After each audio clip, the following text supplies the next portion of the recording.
আমরা এখন আছি সিটি হসপিটালের সামনে। আপনাদের আমরা আগেই জানিয়েছি সঙ্গীত জগতের উজ্জ্বল নক্ষত্র তরুণ প্রতিভা মেঘ রায় গত রাতে তার নিজ বাড়িতে আত্মহত্যার চেষ্টা করেন। বাড়ির লোক তাকে দেখতে পেয়ে হাসপাতালে নিয়ে আসে। হাসপাতালের তরফ থেকে এখনো কোনো রকম অফিসিয়াল স্টেটমেন্ট দেওয়া হয়নি বা কোনো মেডিকেল বুলেটিনও দেওয়া হয়নি।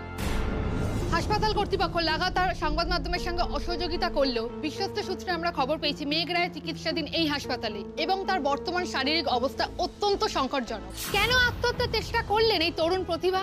এই আত্মহত্যার পেছনে কোনো কালিমালিপ্ত ব্যক্তিগত জীবনের কোনো ইতিহাস লুকিয়ে আছে নাকি কোনো গভীর ষড়যন্ত্র? লোকচক্ষুর অন্তরালে চলে গিয়ে আত্মহত্যার কারণ কি? তার সেই স্ক্যান্ডেল নাকি তার পরবর্তী মানসিক অবসাদ? আমরা সারাক্ষণ থাকছি সিটি হসপিটালে। প্রতি মুহূর্তে মেঘ রায়ের সমস্ত খবরের আপডেট আমরা দিতে থাকবো। অনিন্দ, একটা কথা বলি? হ্যাঁ বলো। মেঘের তো এখনো জ্ঞান ফিরতে দেরি আছে। আমি তো আছি এখানে। তুমি যাও, বাড়ি গিয়ে একটু বিশ্রাম করো। বিশ্রাম? কি করে বিশ্রাম করবো মধুমিতা? আমার মেয়েটার চারপাশে প্রচুর আগাছা জন্মে গেছে জানো, সেগুলোকে পরিষ্কার করা দরকার।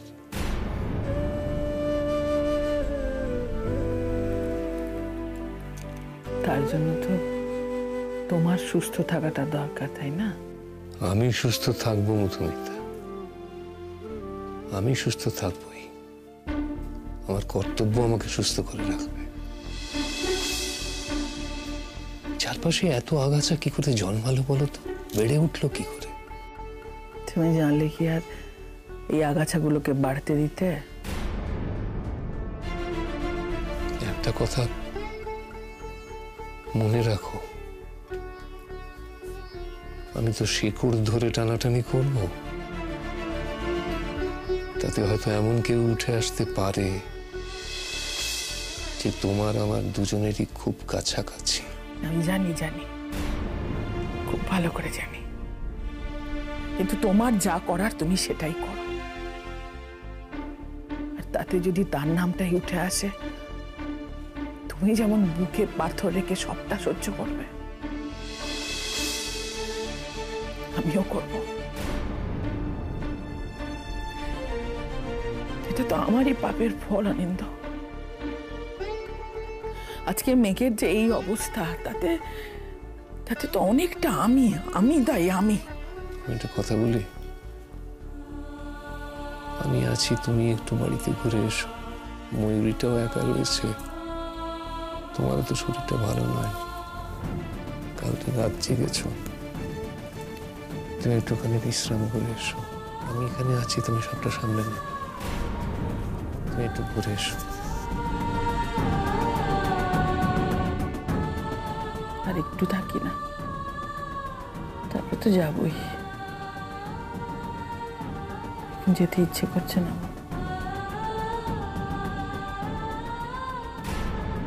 হ্যাঁ, আপনি তাহলে একটু দেখে নেবেন ওটা।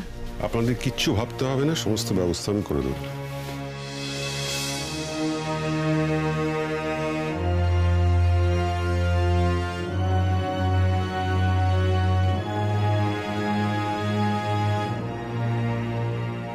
এখানে কোনো রকম জোর করবে না, কোনো রকম আনপ্লেজেন্ট সিচুয়েশন যেন না। আচ্ছা, আমাকে কি ভাবো বলো তো তুমি? কি এতটাই ইনসেনসিটিভ? আমার কোনো সেন্স নেই?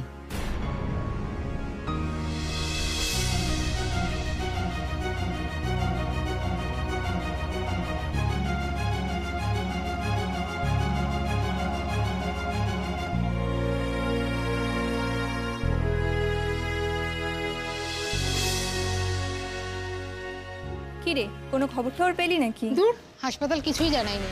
মরে টরে যায়নি তো? তোর ও কি প্রাইম মিনিস্টার নাকি যে মরে গেলে খবর চাপা রাখবে? মেঘ রায়ের এই কেচ্ছাটা হেভি গড়িয়েছে বল। কলকাতার ইন্ডাস্ট্রিতে এরকম রগরগে খবর অনেক দিন পর। ওই দেখ, পণ্ডিত অমর চক্রবর্তীর গাড়ি, মেঘ রায়ের গুরুজি। চল চল চল।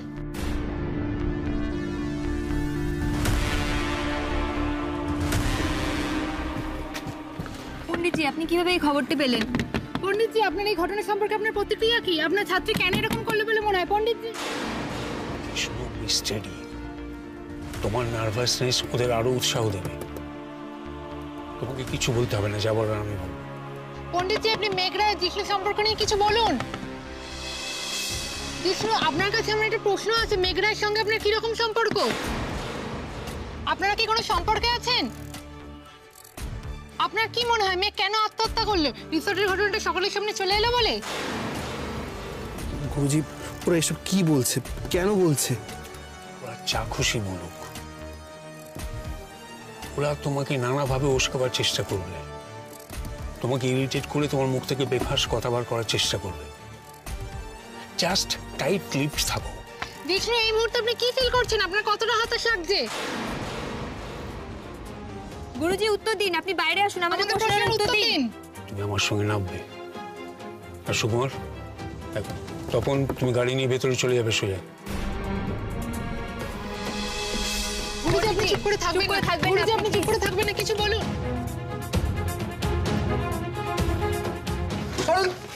শোনো না ওনারা।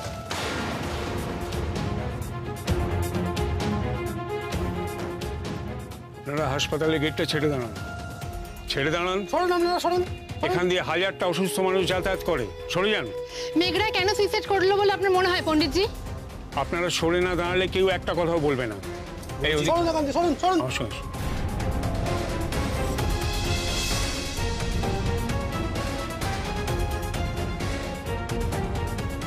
হ্যাঁ বলুন, আপনাদের যা জানার আছে প্রশ্ন করুন, আমি উত্তর দেবো।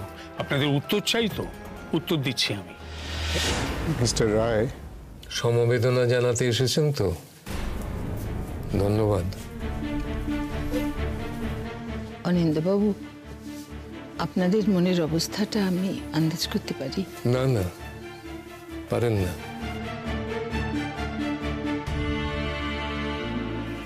একদমই পারেন না। আমার আর মধুমিতার মনের অবস্থা কি সেটা আপনার পক্ষে বোঝা সম্ভব নয়। ঠিক ঠিক বলেছেন আপনি।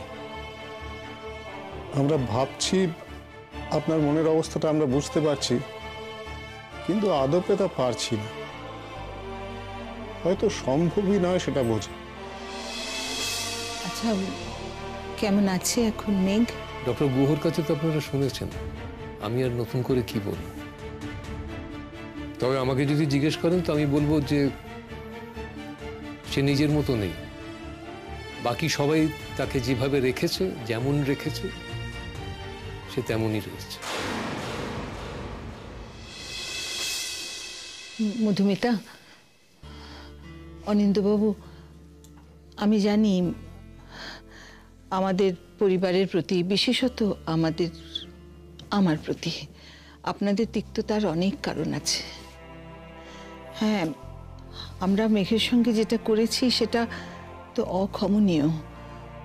ওকে তো আমরা যোগ্য সম্মান দিতে পারিনি, আর এটার জন্য সব থেকে দোষী যদি কেউ থাকে তাহলে সেটা আমি স্বীকার করে নিচ্ছি। কারণ আমার পরিবারের লোক সাধারণত আমার কথাই শুনে চলেন। আর মধুমিতা, সেই জন্য আমি বারবার আপনাদের কাছে মাপ চেয়েছি। আমি মেঘের কাছেও ক্ষমা চেয়েছি। আমি আবার হাত জোড় করে ক্ষমা চাইছি আপনাদের কাছে। ডক্টর গাঙ্গুলি, ক্ষমা আপনি চাইতেই পারেন, যে কেউ চাইতে পারে, কিন্তু সবসময় তো ক্ষমা করার অবস্থা থাকে না। অনিন্দ্যবাবু, আমার মনে হয় এখন আমাদের এই সমস্ত কথাগুলো বলার আর সময় নেই। আমি আপনার কাছে হাত জোড় করে বলছি, এই বিপদটা আমরা একসাথে পেরোই, আলাদা আলাদা না। দেখুন, এটা শুধুমাত্র আপনাদের উপর এসে পড়া একটা বিপদ নয়, এটা আমাদের উপরেও একটা অসম্ভব বড় বিপদ। মধুমিতা, আমি মানে ডক্টর গুহর সঙ্গে আমরা কথা বলেছি, উনি একরকম রাজি হয়েছেন। ওনাকে আমরা বলেছি যে মেঘের অবস্থা একটু স্টেবল হোক, তারপরে আমাদের হসপিটালে মেঘকে আমরা শিফট করব। ও ওখানে অনেক বেশি কেয়ারে থাকবে, অনেক বেশি মেডিকেল অ্যাটেনশন পাবে। অনিন্দ্যবাবু, প্লিজ প্লিজ আপনারা এই ব্যাপারে না করবেন না। ডক্টর গুহ বলেছেন উনি নিজে দায়িত্ব নিয়ে সমস্ত ব্যবস্থা করবেন। ও, আপনারা ডিসাইড করে ফেলেছেন যে ওকে শিফট করবেন এখান থেকে? আপনারাই ভেবে ফেলেছেন, তাই না? তাই তো? হ্যাঁ বলুন, আপনাদের কি কি প্রশ্ন আছে জিজ্ঞেস করুন, আমি উত্তর দেব। মেঘ রায়ের আত্মহত্যার কারণ কি বলে আপনার মনে হয়? ও, আত্মহত্যাটি হয়ে গেছে বলে যদি আপনার কাছে খবর থাকে তাহলে আমাকে প্রমাণ দিন, না হলে আপনি মিথ্যে খবর রটাচ্ছেন, এই চার্জ আনবো আপনার এগেনস্টে। স্যার, বলতে চাইছি আমি মেঘ রায় আত্মহত্যা চেষ্টা কেন করলেন বলে আপনার মনে হয়? আপনি তো নিজের ভাষাটাই ঠিক করে জানেন না, এক প্রশ্ন করতে গিয়ে আরেক প্রশ্ন করে বসছেন। আপনি সাংবাদিক, আগে নিজের পেশার প্রতি সৎ হন, তারপর প্রশ্ন করবেন। সরি স্যার, আমি এই প্রশ্নটাই করতে চেয়েছিলাম, ও কেন আত্মহত্যা করার চেষ্টা করলো বলে আপনার মনে হয়? কারণটা আপনারা আপনারা দায়িত্ব জ্ঞানহীন মিডিয়ার লোকেরা। একটা খবর গরমাগরম পরিবেশন করি, আপনাদের দায়িত্ব শেষ। সেটা আদৌ সত্যি কিনা, যেটা চোখের সামনে দেখছি সেটা জোর করে সাজিয়ে গুজিয়ে দেখানো হচ্ছে কিনা। আপনি কি মেঘ রায়ের সুইসাইড অ্যাটেম্পটের জন্য মিডিয়াকে দায়ী করছেন? অবশ্যই করছি, এতক্ষণ ধরে যা বললাম তাতে তো সেটাই বোঝা যায়, তাই নয় কি? পণ্ডিতজি, আপনি কি মনে করেন না সেদিন রিসর্টে মেঘ রায়কে যথেষ্ট আপত্তিকর অবস্থায় দেখা গিয়েছিল? আপত্তিকর? কার আপত্তি? কিসের আপত্তি? আপনাদের মিডিয়ার, এই সমাজের স্বঘোষিত গার্জেনদের কাছে আপত্তিকর? আপনারা কে আপত্তি করার? কে আপনারা? কে আপনাদের দায়িত্ব দিয়েছে এই সব কিছুর সীমা নির্ধারণ করার? বলুন। পণ্ডিতজি, আপনি তো এটা মানেন সোসাইটির কিছু নর্মস আছে যেগুলিকে অস্বীকার করা যায় না। মেঘ রায় সেদিন এতটাই নেশাগ্রস্ত হয়েছিলেন যে তিনি তার অনুষ্ঠানে উপস্থিত থাকতে পারেননি। এটাই আপনাদের কাছে খবর? কেন? মেঘ মেয়ে বলে? যখন কোনো বিশিষ্ট পুরুষ রবীন্দ্রসঙ্গীত শিল্পী ঢুলু ঢুলু চোখে সামনের সারির মহিলা দর্শকের দিকে তাকিয়ে তুমি আমারই করেন, তখন সেটা হয় শিল্পের উৎকর্ষতা, আর মেয়েটি হয় ইন্সপিরেশন, তাই তো? যেহেতু গায়কটি পুরুষ। প্রাচীনের দল। আমি এখানে দাঁড়িয়ে বলছি মেঘ সেদিন নির্দোষ ছিল। মেঘের বিরুদ্ধে একটা বিরাট ষড়যন্ত্র হয়েছিল, সেই ব্যাপারে আমি নিশ্চিত। আর আমি এও জানি সেই ষড়যন্ত্রের রহস্য একদিন না একদিন উদ্ঘাটিত হবে। ইনফ্যাক্ট মেঘ সুস্থ হলে আমি ওকে বাধ্য করব এই রহস্যের শেষ অবধি পৌঁছতে, আর সেটাই হবে মেঘের কাছে আমার চাওয়া গুরু দক্ষিণা। আমি এইখানে দাঁড়িয়ে আপনাদের চ্যালেঞ্জ করছি, মেঘ যদি নির্দোষ প্রমাণিত না হয় তাহলে আমি অমর চক্রবর্তী গান গাওয়া ছেড়ে দেবে। আর আপনারা যারা মেঘের চরিত্রের দিকে আঙুল তুলছেন, মেঘের দিকে আঙুল তুলছেন, হসপিটালে বেডে শুয়ে জীবন মরণের মাঝখানে যুঝতে থাকা একটা তরুণ প্রাণকে, একটা তরুণ প্রতিভাকে নিজেদের ক্যারিয়ারের সিঁড়ি হিসেবে ব্যবহার করতে চাইছেন, তাদের কাছে আমি প্রশ্ন করব, যদি মেঘ নির্দোষ প্রমাণিত হয় তাহলে আপনাদের মধ্যে কে কে নিজেদের পেশা ছেড়ে দেবেন? নিজেদের অযোগ্য মনে করে পেশা ছেড়ে দেবেন কে? চলো জিষ্ণু।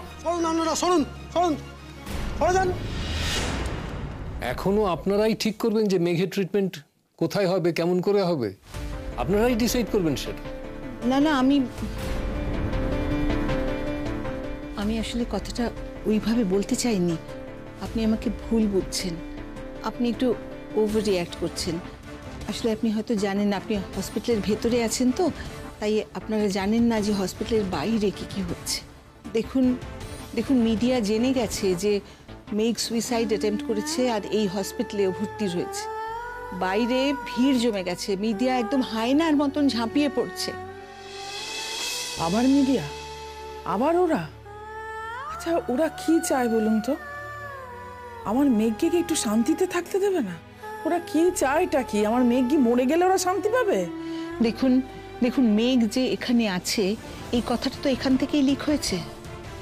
ভেতর থেকে এই খবর না বেরোলে এই সাত সকালে মিডিয়ার কাছে খবর পৌঁছে যাবার তো কথা নয়।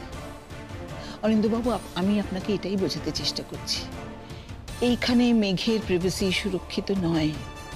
আমি যদি ওকে আমার হসপিটালে নিয়ে যেতে পারি তাহলে ওর প্রাইভেসি আমি দেখব, ওর কোনো খবর বাইরে বেরোবে না। আমি নিজে ওর কেয়ার নেব, ওকে আমরা সুস্থ করে তুলব। থাক না ডক্টর গাঙ্গুলি, আমার মেয়েকে আপনাদের কেয়ারেই পাঠিয়েছিলাম, তাকে সাজিয়ে গুছিয়ে অগ্নিসাক্ষী করে তাকে সম্প্রদান করেছিলাম। কি করলেন আপনারা? এক বাড়ি লোকের সামনে তাকে অপমান করলেন, দাঁড় করিয়ে তার চরিত্রের দিকে আঙুল তুললেন। আরো আরো কত কত কত বলব। ছেড়ে দিন, ছেড়ে দিন। আমরা ওর বাবা মা, আমরা ঠিক করবো ও কি হবে, ও কেমন করে চলবে, কেমন থাকবে, আমরাই ঠিক করব। আনন্দবাবু, আমি জানি আপনি যা যা বলছেন প্রত্যেকটা কথা সত্যি, আমি জানি। কিন্তু আপনি যদি একবারের জন্য এইসব কথাগুলো ভুলে গিয়ে আমার মেয়ের অপমান আমি ভুলে যাব?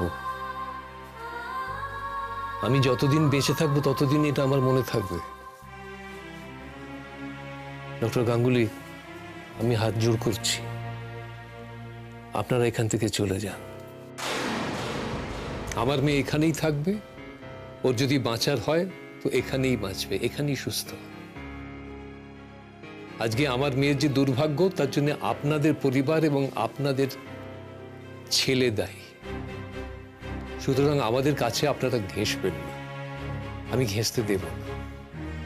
দরকার হলে পুলিশের সাহায্য নিন। আর এটাও বলে রাখছি যে আমার মেয়েকে যদি আমি সুস্থ করে এখান থেকে নিয়ে যেতে পারি তাহলে আমার প্রথম কাজ হবে ওর সঙ্গে নীলের ডিভোর্সটা শেষ করা। ওর জীবনে আপনাদের ছায়া এবং আপনার ছেলের ছায়া আমি আর পড়তে দেব না।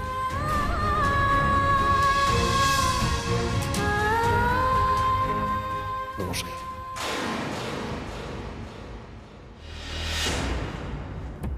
হ্যাঁ, আমি দিব্যেন্দুর সঙ্গে কথা বলছি। হ্যাঁ বলছি, আপনি? আমি গিনি বলছি। গিনি মানে রূপের ওয়াইফ? হ্যাঁ, অফিসিয়ালি এখনো তাই।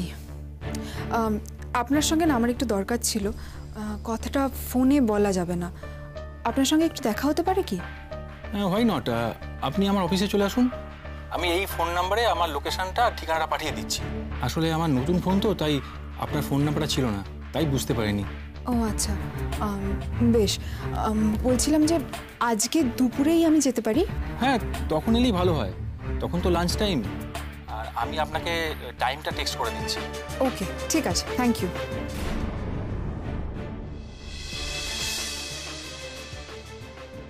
এবার অপারেশন মেঘের বদলা। রূপসান্যাল, তোমাকে আমি এবার শেষ করে দেবো। অনেক দিন ধরে তুমি সবার অনেক সর্বনাশ করেছো, আর নয়, এবার আমি তোমাকে একদম শেষ করে দেবো, একদম শেষ।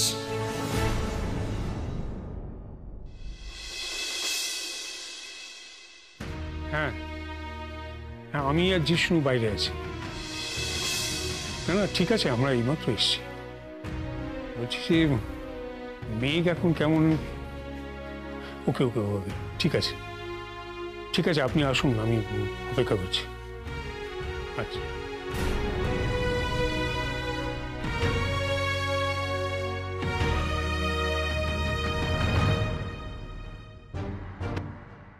মা, পরবমা, আরে তোর তো গেছিলি, বল না আমার মেঘ দিদিভাই কেমন আছে? মা, তুমি এরকম অস্থির হয়েও না। তুমি অসুস্থ হয়ে পড়লে আরো এক বিপদ হবে। আমার কথা ছাড়ো না, আগে বলো আমার দিদিভাই কেমন আছে? মা, এখনো বিপদের বাইরে সেটা তো বলা যাচ্ছে না, যথেষ্ট ক্রিটিক্যাল অবস্থা ওর। আমাদের ধৈর্য ধরতে হবে মা। ওকে ওকে তুমি দেখতে পেলে? আমার দিদিভাই একদম শুকিয়ে গেছে, তাই না? একটু শান্ত হও মা। ওকে তো ওরা এখন আইসিইউতে রেখেছে, কাউকে যেতে দেবে না ওখানে। আমি ওকে দেখিনি, ওর বাবা আমাদের কাউকে ওখানে যেতে দেননি। ও বড় বৌমা, আমাকে ওখানে যেতে দেবে না একটিবার? শুধু তোমাকে একটা বারের জন্য যেতে দিতে রাজি হয়েছে অনিন্দ্যবাবু, আর কাউকে না, এমনকি নীলকেও না।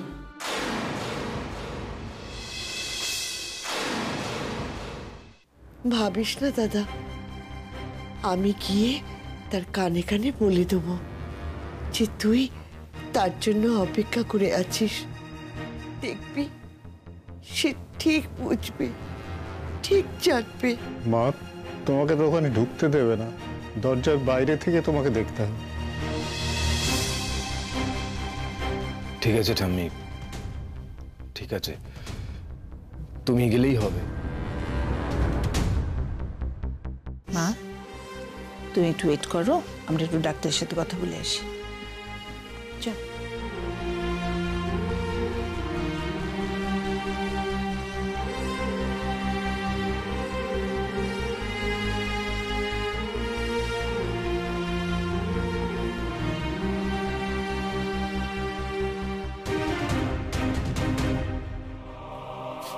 আপনি একটু অপেক্ষা করুন, আমি নিয়ে যাব। ঠিক আছে।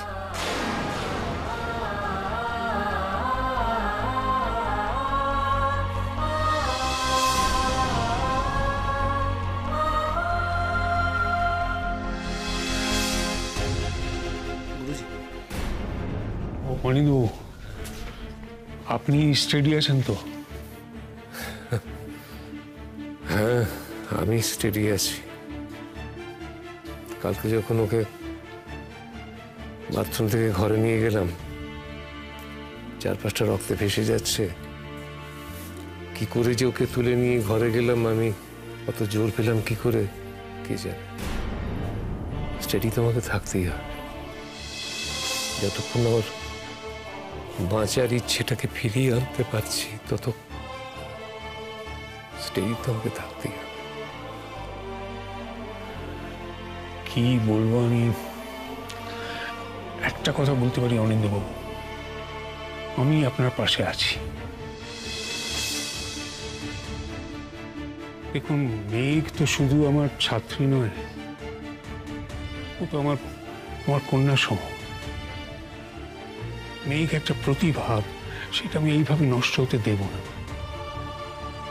অনিন্দ্যবাবু, আপনাকে না জানি আমি আজ প্রেসের কাছে একটা চ্যালেঞ্জ নিয়েছি। মেঘের বিরুদ্ধে হওয়া এই ষড়যন্ত্রে শেষ অবধি আমি দেখব। যারা দোষী তারা শাস্তি পাবেই। আপনি শুধু এইভাবেই শক্ত থাকবেন, কেমন? আমি পুলিশের ওপর মহলেও যাব, দরকার হলে মিনিস্ট্রিতেও যাব। আমি এত সহজে ছেড়ে দেব না।